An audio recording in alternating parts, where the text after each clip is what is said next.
Hello everyone and welcome to my channel. My name is Amanda if you're new here, and in today's video I'm going to show you the travel journal I made while I was traveling around Vietnam for a month.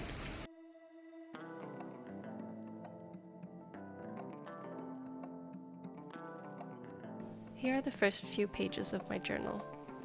My friend Madeline and I decided to start in Hanoi and then travel south over the course of 1 month. Hanoi was beautiful and chaotic at the same time, and we enjoyed every minute of it.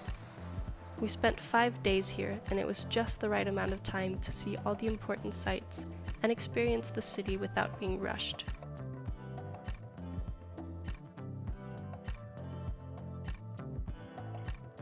I used my journal to document what we did and how I felt, as well as a place to gather any tickets or slips of paper that I wanted to save. We lived in a hostel right next to the famous railway street.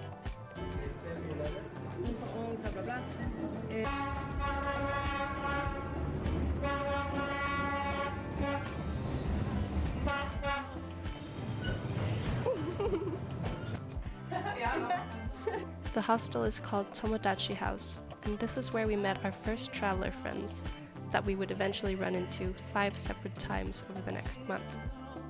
Our journey continued by night bus to the popular mountain village of Sapa. From some places I've heard you can actually see into China. Sadly, a massive cloud surrounded the entire area the first 2 days we were here. But despite the lack of a view, we had some very nice hikes guided by a few amazing women of the local Hmong tribe. Even though this wasn't exactly the exotic weather I had imagined, we saw some amazing landscapes and learned all about the local people and their customs and way of life. As a tourist though, I did feel like everyone constantly wanted to sell me something, which got old pretty fast.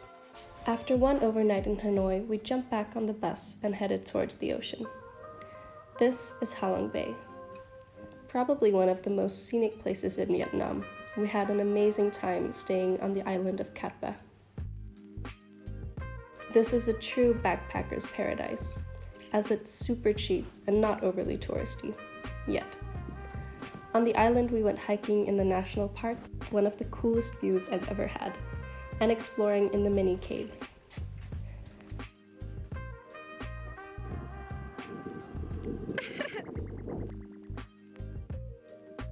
Of course, a trip to Halong Bay is not complete without a cruise among the massive limestone formations and a visit to the popular Monkey Island. Let's just say we got tired of monkeys real fast.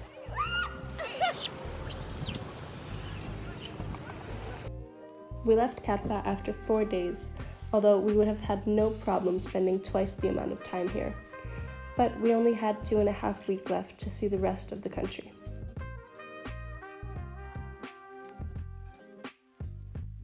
So after a 16-hour bus ride, we made it to Hue. Hue is home to a vast citadel, which surrounds the imperial city full of palaces and shrines, and it took us an entire day to walk around. We had planned to only stay 1 night, but decided to stay another day and go to an abandoned water park nearby with 2 girls we met at the hostel.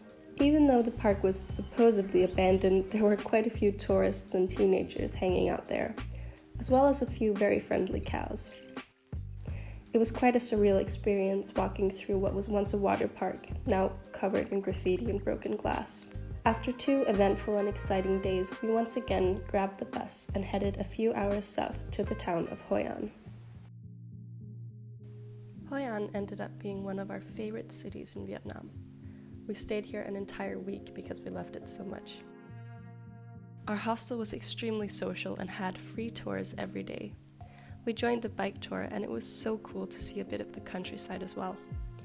Even though it felt like there were more tourists than locals in this town, somehow it didn't take away from the enjoyment at all.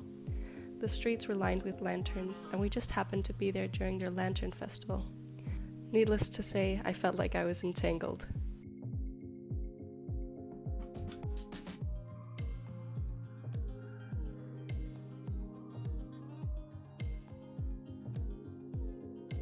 Carrying on with the lantern theme, we went to a workshop and learned how to make our own. It was pretty hard, but I think they turned out quite okay. We hadn't really thought through how we were going to get them home though. Hoi An is actually known for their tailors, and of course we had to get some tailored items for ourselves as well.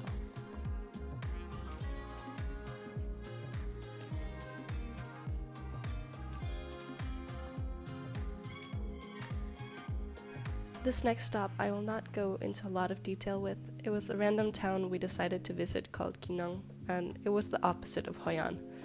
Not ready for tourism. At least not the people living there. I don't think I've ever felt more out of place. People were actually taking photos of us while lying on the beach. Quickly, we moved on to the next place on our list, Dalat. Placed in the mountains, it was slightly cooler than where we came from, and with a surprising number of colonial-style buildings. There was a lot to see here. The town was just really beautiful to walk around in, and the surrounding nature reminded us a lot of Scandinavia and home. One of the days we even booked a motorbike tour, where we sat on the back of each our driver and visited everything from waterfalls to cricket farms to beautiful temples. If you aren't up for renting your own moped, this is definitely a really fun alternative. Dalat was one of my favorite stops for sure, and a nice break from the scorching heat that is the south of Vietnam. Our last stop was, of course, Ho Chi Minh City, or Saigon. This is where we really got the big city vibe for the first time since Hanoi. I would describe Ho Chi Minh as being a little bit less chaotic and a bit more Western than Hanoi. And the locals were so open and kind to us.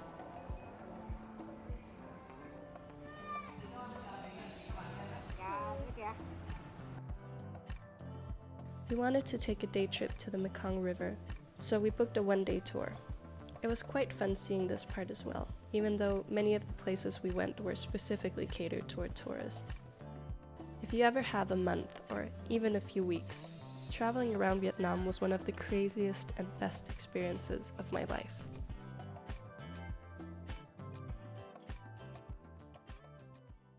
So that was my 1 month in Vietnam, and it was really an amazing experience. I hope you got some inspiration from the journaling, or maybe even from the traveling. And if you have any questions or ideas, please feel free to leave a comment down below.